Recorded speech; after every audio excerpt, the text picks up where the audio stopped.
Artificial intelligent technology மனுஷனை 100 வீதம் replace பண்ண இயலுமான்னு கேட்டீங்கன்னா சத்தியமா நோ. அது ஒரு சின்ன எக்ஸாம்பிளோட பார்ப்போம். இந்த போட்டோ இப்போ சோஷியல் மீடியாவில் ரொம்ப ட்ரெண்டிங் ஆகிட்டு இருக்கு. இந்த போட்டோ பார்க்கும்போது அதுல கலர் பேலன்ஸா இருக்கட்டும், ப்ரொபோர்ஷனா இருக்கட்டும், எல்லாமே ரொம்ப பெர்ஃபெக்ட்டா இருக்கும். அதுக்கு ரீசன் அதோட ப்ராம்ப்ட். அந்த ப்ராம்ப்டை வந்து ஏஐயால தானா கிரியேட் பண்ண முடியாது. அந்த விஷயம் தெரிஞ்ச ஒருத்தர் கிரியேட் பண்ற ப்ராம்ப்டை தான் ஏஐ வந்து உருவாக்கி தரும். அந்த ப்ராம்ப்டை கிரியேட் பண்றதுக்கு ஒரு ஹியூமன் இன்டெலிஜென்ட் தேவை. ரெண்டாவது, இந்த ஆர்டிஃபிஷியல் இன்டெலிஜென்ட் எல்லாமே ஒரு ப்ரோக்ராம் பண்ண அப்ளிகேஷன். இந்த அப்ளிகேஷன்ல அதுக்குன்னு சில லிமிடேஷன் இருக்கும். அந்த லிமிடேஷனை வச்சு தான் ஏஐ அந்த அவுட்புட்டை நம்மளுக்கு தரும். கிட்டத்தட்ட ஏஐ யூஸ் பண்ணி அவுட்புட் எடுக்கிறவங்க எல்லாரோட அவுட்கமுமே கொஞ்சம் சிமிலரா தான் இருக்கும். ஆனா ஹியூமன் பிரைன் ஒரு அன்லிமிட்டட், ஒரு அன்பிரிடிக்டபிள் சோர்ஸ். இதுல வர அவுட்புட் எல்லாமே மேக்ஸிமம் அந்த ஹியூமன் பிரைனோட அவுட்புட்டா இருக்கும்.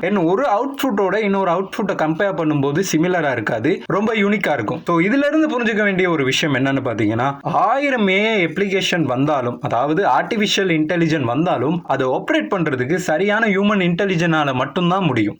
இது ஃபேக்ட்.